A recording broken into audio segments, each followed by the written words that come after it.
Welcome to the Chapman CRE webcast, produced by the Hayden School of Real Estate at Chapman University.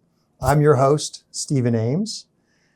And on this webcast, we sit down with leaders across commercial real estate industry to discuss markets, investment strategy, and the forces shaping the built environment.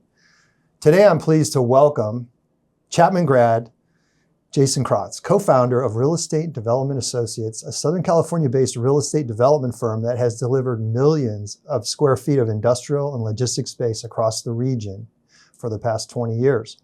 Jason began his career at CBRE, later moved into development at Low Enterprises, and went on to co-found REDA, building a platform that has executed on projects with significant scale and complexity. As mentioned, Jason is a class of 2000 Chapman grad and an active supporter of the Hayden School of Real Estate. Jason, welcome to the Chapman CRE webcast. Thanks for having me, Steve. Thanks for being here. Let's start off with your early influences and career path. I've heard this story before, and there's some great parts to it. Let me just ask you this. You started off as a broker at CBRE, correct? Yes. How did that experience shape your understanding of the real estate industry early on? I think it was a foundation of learning real estate, understanding how to put a deal together, what's a good deal. It started out, when I was here at Chapman, I'd moved out here from Wisconsin.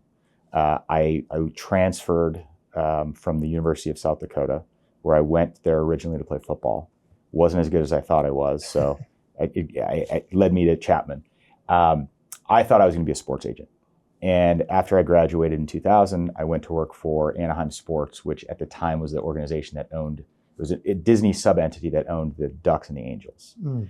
And I thought my path was charted and I was going in that direction. And then I met a number of people that were involved in real estate within Orange County, one being a gentleman by the name of John Hamilton.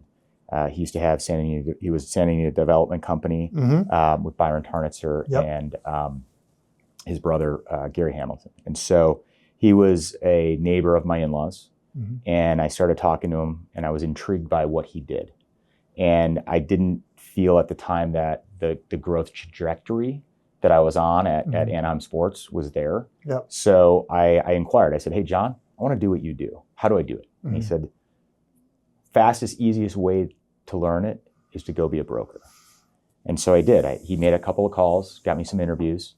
And he said, "I'll get you interviews, but the rest is you." And I ended up going through the CB training program at the time. This was in 2000, late 2000. And what brokerage did for me was give me that foundation of what is commercial real estate? Mm-hmm. How do you put a deal together? Mm-hmm. All the different paths that are intricate business lines and or business lines that are in the profession, whether you're, a broker, that you're a sales broker, a leasing broker, an asset manager, or a title rep, things like that. I mean, for the first year and a half, it was like drinking from a fire hose. Which office were you in? I was in, I rotated. So at the time, CB's training program was 2 years long. And the first year you rotate between specialties and you'd rotate through offices. And my first office was in Anaheim. I was doing retail, which was fun, but not what I wanted to do. Mm-hmm. Second rotation was out in the Inland Empire in Ontario, doing industrial. Yeah. And I did not want to go out there at all. I lived in Corona Del Mar, and I looked at it as I'm being banished. Like I'm being sent to the middle of nowhere. Little did you know.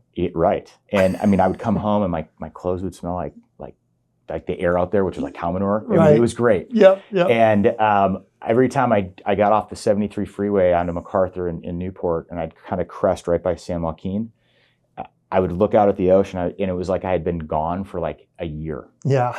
Or on vacation. And so, the rest is history. I ended up doing my runnership out there. Yeah.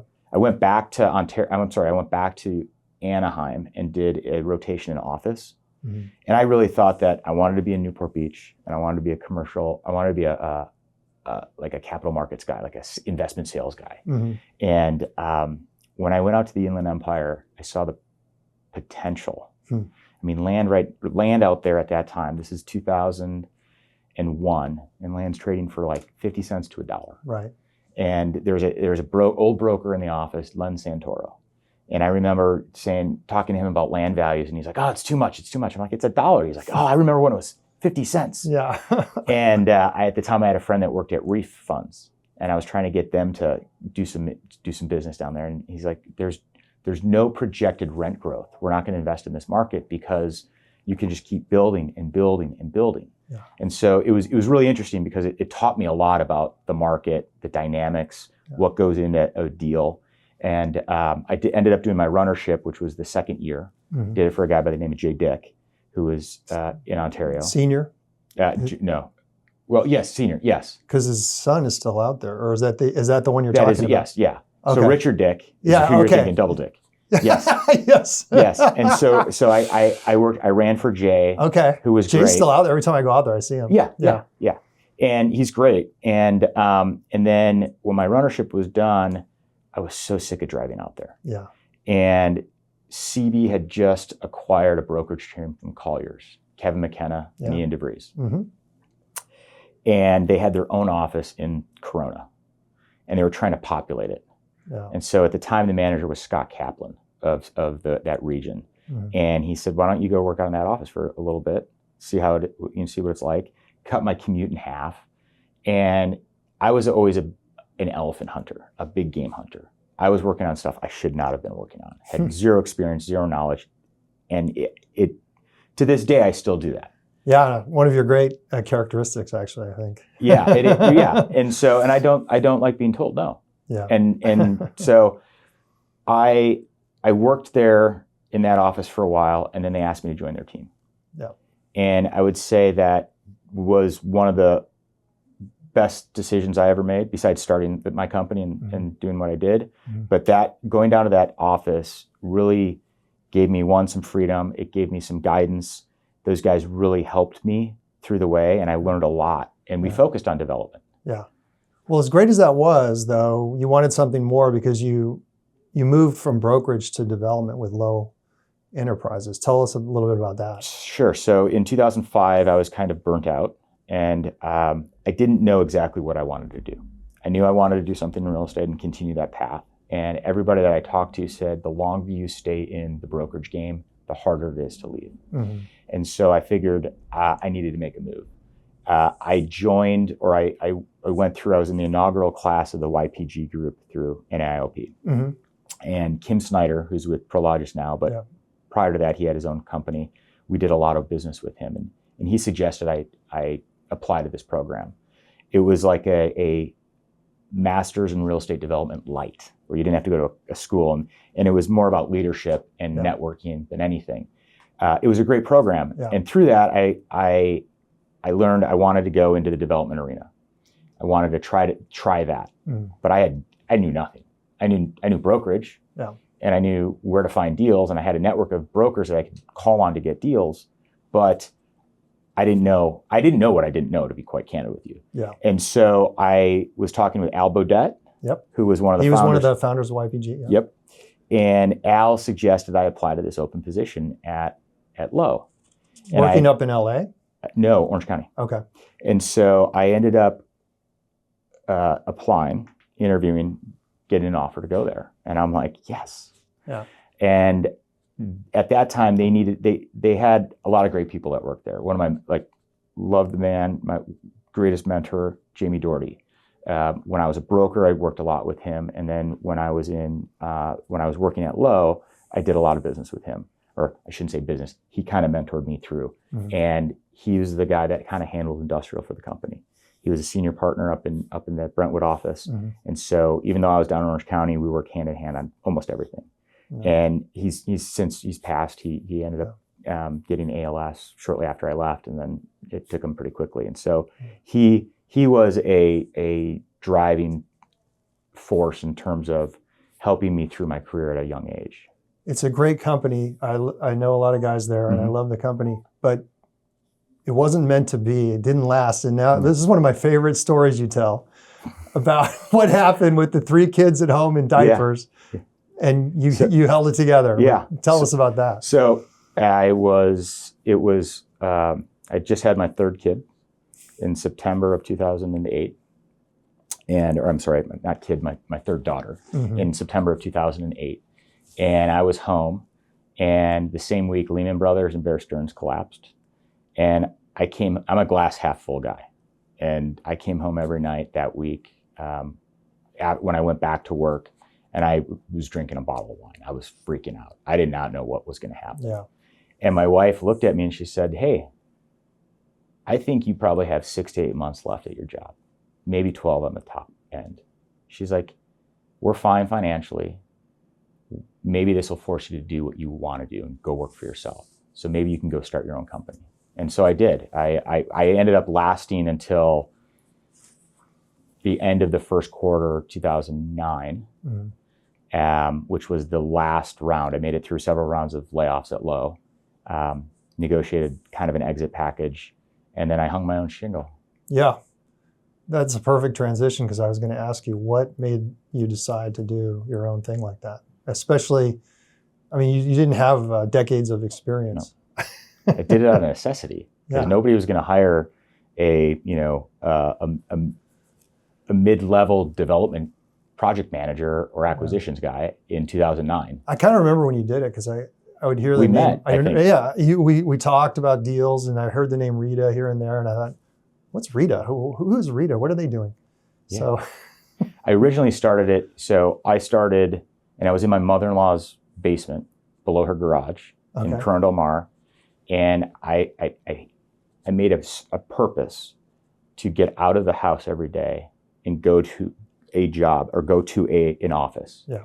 And I didn't really do much but listen to Squawk Box. But I also knew I didn't have a lot of analytical skills, because I came from the brokerage background. And when I was at Lowe, we had an analyst pool that did all of our underwriting. And so I really took that time to try to hone some skills and learn. I contemplated going to grad school, but I knew that I wanted to stay in the game, and I was just waiting for our time. So for deals to start happening, and nothing happened for 2 years. 2 years. Yes. And you see, now most people would kind of give up and leave. You didn't. I stuck it through, and it was probably another one of my better decisions. I stuck it through.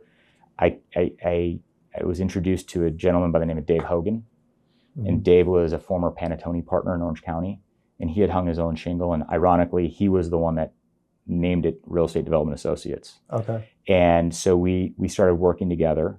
And after we did our first deal, he decided to leave and go back to work with Jeff Phelan at DCT. And so I acquired the naming rights, because I didn't want to send out another email saying, "Hey, I'm at another company now." Right. And I just thought that was losing credibility. And so right as he left, we had just done our first deal. I had another deal tied up. And it was a 40 or 50 acre site in Ontario. It was 300,000 foot building, former Hyundai parts facility. And through a broker relationship, I was able to tie it up. And I was so far over my skis on that project.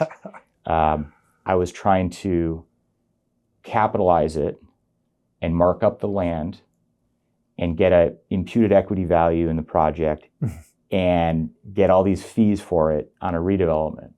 And we were going to reposition the building originally. And everybody I talked to was like, no matter how much lipstick you put on this, it's still a pig.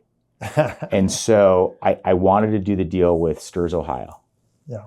And they were interested in the deal, but I think because I was such an emerging manager, they couldn't get it done. Yeah. So I ended up doing what everybody would do. I assigned my position to Allaire Property Group, to those guys. I'd done a lot of business with them as a broker. I knew them. I basically said, "Hey, I want joint venture development rights, and I want a fee for assigning it." And we did it.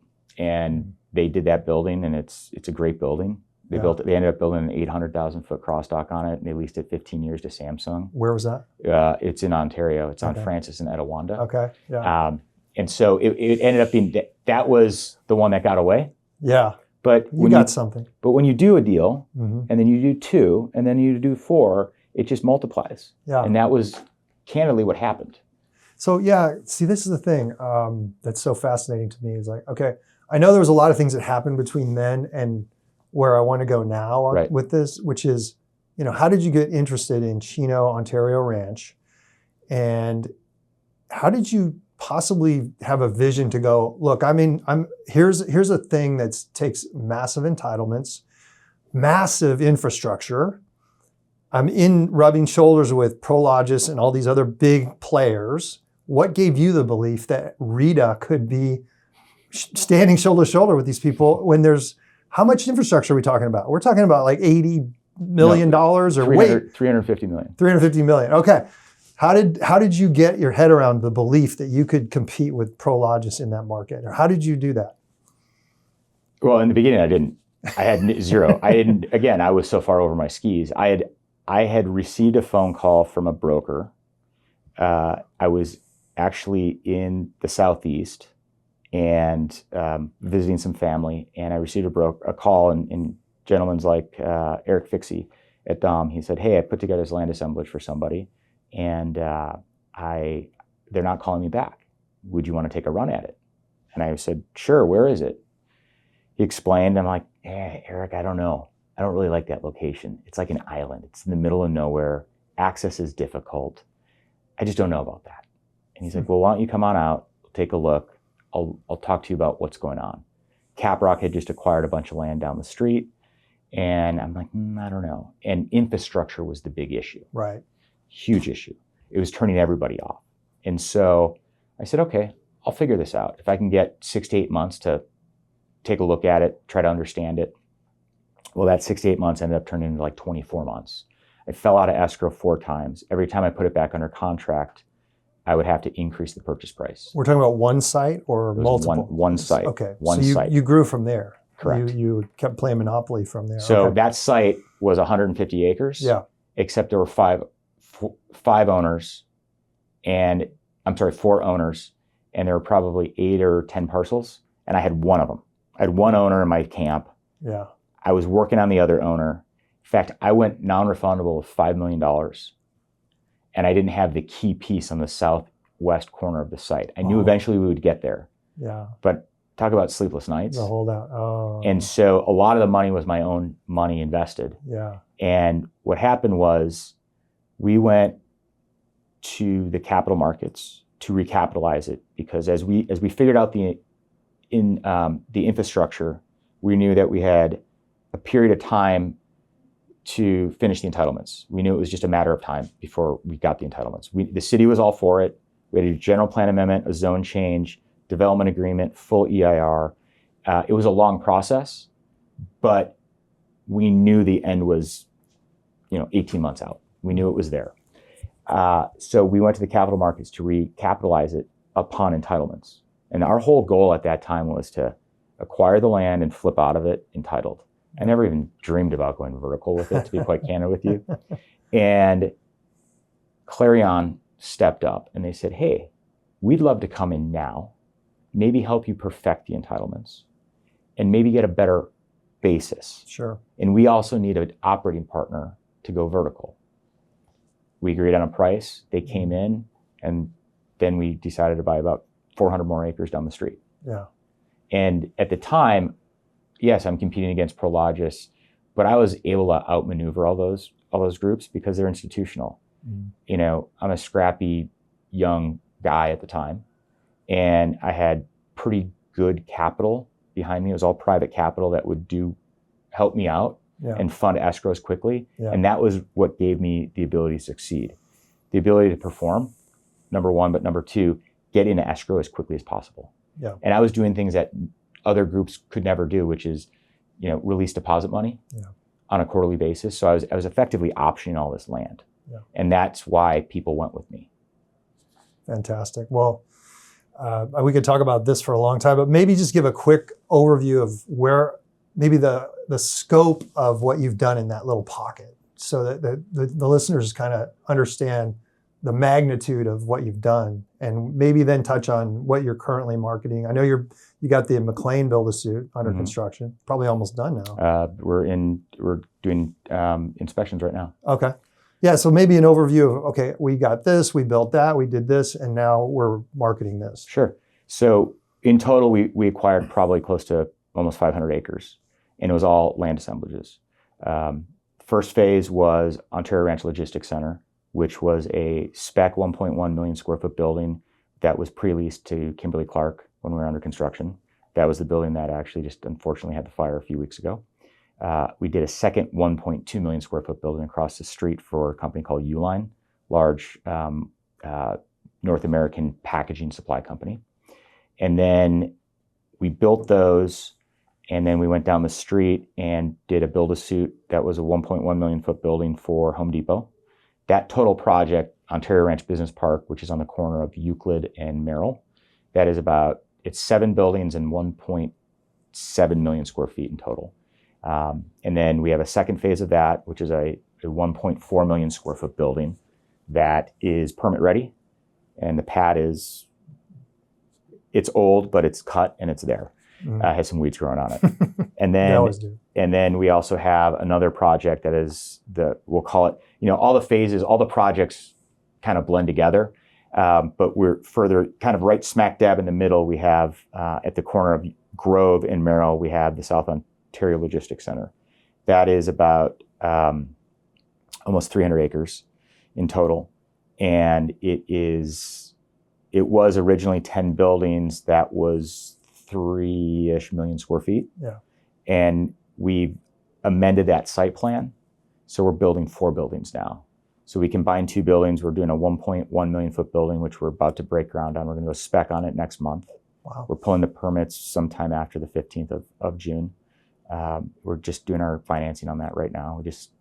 And then we are completing, as you said, it was a 670,000 square foot build-to-suit for a company called McLean Foods. Mm-hmm. They're a large supplier for convenience stores of all their products. Yeah. That building is basically 1/3 temperature controlled and 2/3 ambient, with a large trailer yard and a truck maintenance facility. Yeah. And then we can do 2 more. That's for lease, or it was a lease. Okay. Yes, everything we do with Clarion is lease only. Gotcha. And it's through their LIT fund, the Line Industrial Trust, which is an evergreen fund. Great. So in total, it was about plus or minus 500 acres, and it's close to 13 or 14 million square feet there that we entitled, and we're probably half built out. For a guy in a basement in Corona Del Mar. Yes. I love it. And now you're going spec on a 1.1 million square foot building. And let's just talk about the market a little bit. I follow the market pretty closely. I worked on the hub with Phineas after I retired from Phineas. But right now the market seems to be a little bit kind of in flux. Let's say vacancy and availability are still rising slightly. Asking rents are down 25% from the peak, but they're holding steady now. There's a strong leasing activity and not a lot of new deliveries. That's probably one of the reasons you're going. But there's negative absorption happening. Companies are still giving back buildings. In fact, I just saw a 1 million square footer that Goodman got back. So given all this, how do you rationalize a 1 million square foot spec building? What I would say is when we underwrote the market and we looked at it, there's very few 1 million square foot buildings available or that could be developed. And that's the narrative I've heard. Yes. And if you look at every market segment or size segment of the market, buildings under 300,000 square feet, let's say, that's been pretty ugly. Yeah. A lot of available product, a lot of really questionable credit tenants. I mean, we have buildings on Ontario Ranch Business Park Phase 1, our 6 smaller buildings. We were range from 50 to 170,000 square feet. We had good activity on those. Okay, we delivered that project, got C of O on that about 2.5 years ago. Mm-hmm. We still have vacancy. Mm-hmm. Oh, from the original. Yes. Yeah. And so that size segment of the market under 250 to 300 was difficult. Yeah. And the credit of those tenants is challenging. Yep. We had a bunch of 3PLs, Asian 3PLs, Chinese Yes, 3PLs, whatever, yes. and they don't have credit, they don't have capital, and so we chose not to lease those buildings, and we chose Wisely. to wait it. Yeah. If you're in that, I think, call it 400 to 600 has been somewhat active lately. Not active enough that we would go spec on our 600, but over 850, 900,000 square feet, we've seen a tremendous amount of activity. Yeah. And almost every one of those deals has had a heavy trailer parking requirement. Okay. So what we've done is we've modified our site plans to accommodate for those extra trailer stalls and drops. Oh, good. Which is why we feel like we have call it the rainbow unicorn, so to Better speak. mousetrap. Yes. And I've heard stats, something like there's 25 million square footers across the country and 21 of them are committed or Yes. something like that. Yeah. So that's a good indicator. That's the narrative that I've been hearing in the market. Well, just moving along, do we want to touch on your office building conversion in Newport Beach? Sure. So that Sure. I think that's a cool project. Sure. We've done one ground up medical office development. We did it back in 2015, and it was a success. A broker friend of mine called me and said, "Hey, there are no medical condos in Greater Newport Beach area for doctors to buy." I said, "Okay, well, let's look at this deal." And it was a broken deal. The gentleman had entitled it, was about to develop it. Then the GFC happened, and then he passed away. And so his kids were trying to sell this property. And we came in, we figured it was financially or economically not viable to develop. So we modified it. It was a podium structure, tuck under parking. And what we did was we said, "Hey, time out. If we can buy the adjacent property at a reasonable price, we can change the design of this to do a 2-story tilt building." And we did. All surface parked, met all the city requirements. So we had to do a minor re-entitlement, and we did. And I will tell you this, Steve, I was used to industrial, where you tilt a wall panel and you have 5 offers. So I convinced Bank of the West to give me a $25 million construction loan, non-recourse, with no pre-leasing for a medical office development, right? This is, again, 2015, 2014-ish. So we delivered the shell building with the core inside and got a TCO, and I still had 0 prospects. And then within 6 months, we leased up the project. We sold it to Mass Prim through LaSalle as their advisor, and it was a hugely successful project. Wow. And so we had wanted to do another project like that. So there was an opportunity to buy an existing building down the street. We tied it up in 2020, in March of 2020, right before we went on lockdown for COVID. And so I'm doing buyer interviews on Zoom. And we very much wanted to operate it as an office building for a period of time. And we didn't know who was going to be in the office, how long we were going to be on lockdown, who was going to pay rent. So we had asked for a small price reduction. Buyer said no, or the seller said no. So we terminated escrow. And 2 years later, I hear that's going to come back on the market. And we were able to buy it at about a 30% discount to what we were under contract for in 2020. And so we've got full entitlements. We're about to actually in next month go vertical on that. And so we're doing a reskinning of the building. We're adding a front atrium to give the office building a sense of place. This is an old Don Cole special from the 80s. Yeah, I know the building. Great location. Awesome location. Yeah. So we have it. We're building a parking deck in the back to get our parking count up to allow for the various medical uses. Yeah. In the city of Newport Beach, 20% of an existing office building can be medical use. Anything over 20%, you need to park it at 5 per thousand. And so we're putting the deck up to get our parking count up. We have approximately 35% of the property pre-leased to a single tenant that will take the entire second floor, investment grade group, healthcare group out of LA County. So we're super excited. We've got paper being traded with a couple of other groups. So we could, by the time we break ground, be 50 to 60% pre-leased. So we're super excited about it. Yeah, no, that one's really fascinating. Well, maybe let's transition a little bit to, kind of a philosophical discussion. I've heard you talk about this, and maybe I know the students like to hear about it. What Tell me about the importance of local relationships, market knowledge, how that's translated to success for you. Oh, it's huge. I think that, first of all, it's network. Who's in your network, right? And that network translates to information.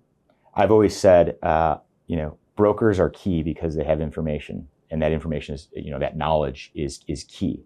And I think that I didn't realize when I kind of made that jump out of brokerage and got on the other side, the dark side, like we like to speak, I didn't realize how much harder you have to work for that knowledge and that information. Yeah. And I would say that, like, your reputation is everything, and you're only good as your last deal.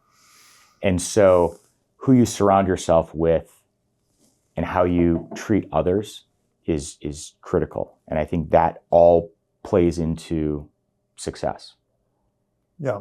And I know in your industrial project in South Ontario, the relationship you have with the city officials and has been very helpful on so many things. Yes. So that's a great lesson. It's again, it goes back to treating others, how you treat people, right? Yeah. And I've been in rooms with competitors who have much bigger balance sheets, much bigger companies, much bigger egos, and they're not perceived well by certain individuals, whether it's the city, tenants, etc. And so I've really taken a hard look at how we interact and how we treat people, and really tried to focus on that. Yeah. At the end of the day, it's my name, my reputation. I have some partners involved as well, and they're a part of it, and their name and reputation is out there as well. But we just want to do right by people. Yeah. Well, speaking of that, you've had some incredible capital partners. Mm-hmm. What do you think these institutions are looking for in a development partner, and how did you deliver that? Well, I think transparency, honesty, right? Yeah. That's number one. I think early on we were also able to be pushed around a little bit because they could do that. Mm-hmm. But I think market knowledge was key. Having access to deals is pretty key as well. I think as capital partners, depending on who the capital partner is, how active they are in the market versus and what their portfolio or their AUM is, everybody's different. And there are some groups that come in from out of town that, they're big in the Midwest or the East Coast, and they try to emerge in this market. They don't have those relationships. They don't have the market knowledge, and they don't know the history of the area. And so it's harder for them. And then you see them make a bet, and it's usually a bad bet. Mm-hmm. They overpay for something. Mm-hmm. So I also think, like, having a shared vision with your capital is key. Yeah. So, there could be a number of things, but I think key is transparency, honesty, and having that commitment to each other is huge. Yeah. Well, it's proven itself in your endeavors. So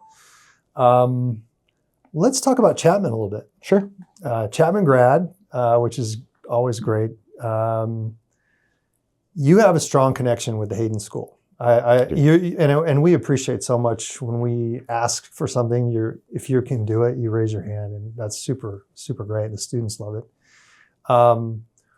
What do you think makes the Hayden School unique and different? Why do you think it's a good opportunity for students to go to the Hayden School? I think it's a really interesting educational experience.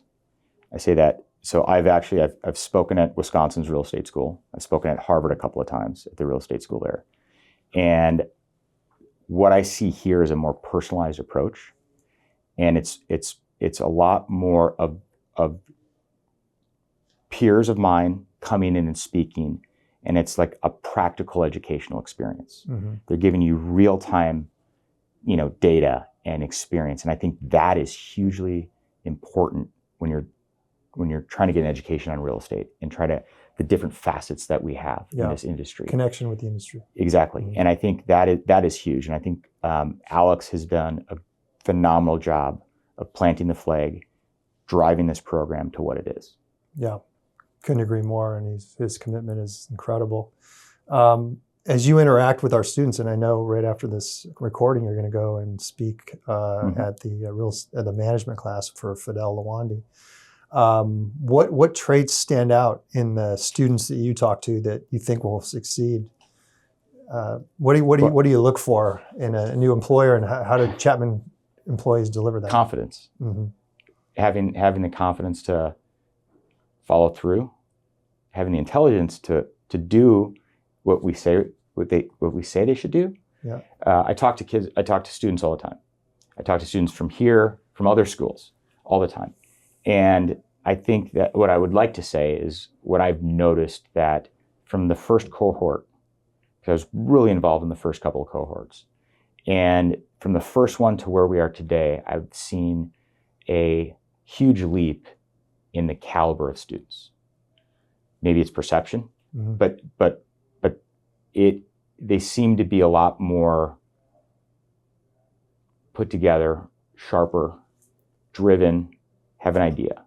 And it goes, I mean, as programs mature, you're going to get that. Yeah. And you're up 60% in terms of cohort size? Yeah, we had our biggest cohort in the fall of 30 students, and it's great.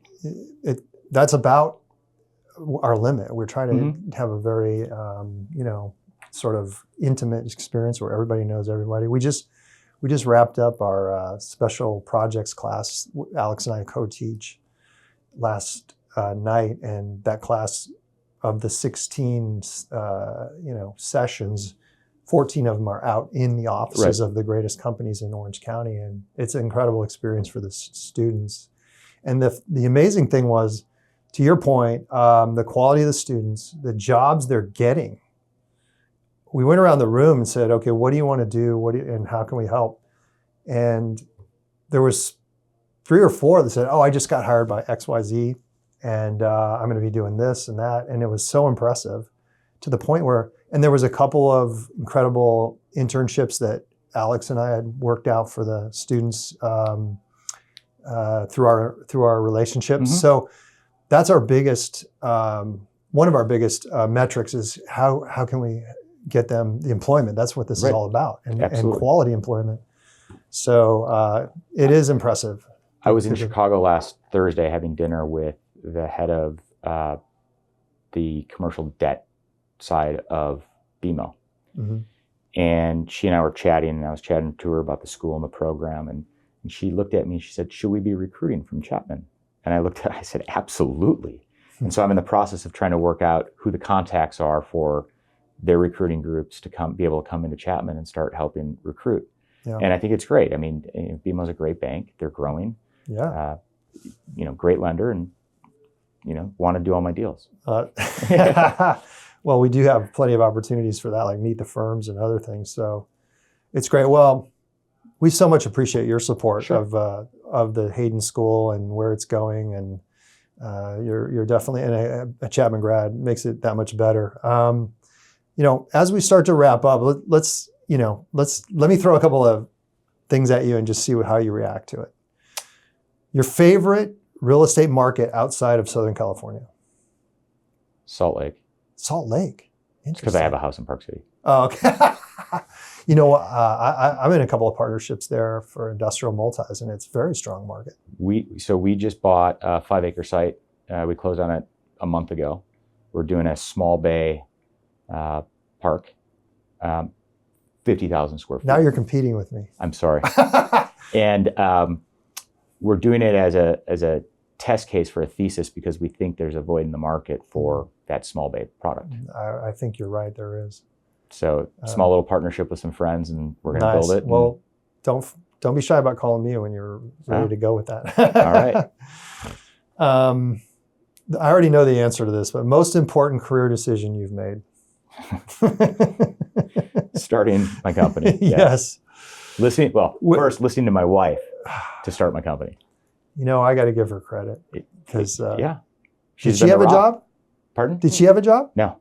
She was a recovering attorney. You had 3 kids in diapers. Yeah. We had some other sources of income that was providing for us to be able to live. Okay, that was helpful. Yeah. Otherwise, I would have been driving a tow truck. Oh my gosh. Wow. What a moment that was. One mistake young professionals should avoid. Complacency. Not caring enough. Yeah. Or taking things for granted. Uh, So many people in our position want to help them yeah. and want to teach. Yeah. And I think there's a lack of true willingness to learn from certain generations. And I think that, they want to rush through it. Sometimes they feel like they know everything and they get complacent and or arrogant about it. Maybe entitled a little bit. Yeah. And last question, give me one word to describe today's real estate market. I could give you many words. Fractured. I think the capital markets are fractured. I think the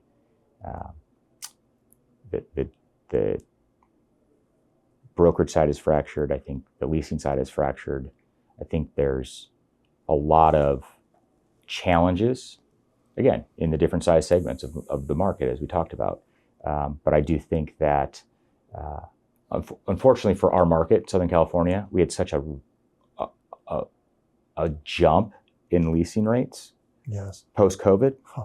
It really, really hurt us because we were the first one to fall nationally. Right. And we've probably fallen the farthest. Yeah. And it's create a lot of friction in the market. Yep. But then again, rents are still high relative to They're higher than they were history. pre-COVID, yes. Yeah. But they weren't as high as they were. Oh, they got crazy when we had zero vacancy. I remember hearing about a building in maybe Paris or Reno Valley where tenants were actually bidding to lease it. And that was something I'd never thought I'd ever see. But well, it's been a great opportunity to sit down with you, Jason. Thank you so much for joining us and sharing your insights, your perspective on development, capital, and the evolution of the industrial market is really valuable, given all you've done and all you have left to do. But especially for our students and the broader Chapman community.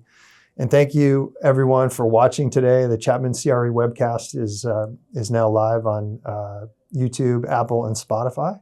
And we look forward to bringing you more conversations with leaders shaping the future of the commercial real estate environment. Thanks, Steve. Thanks for having me. Thank you.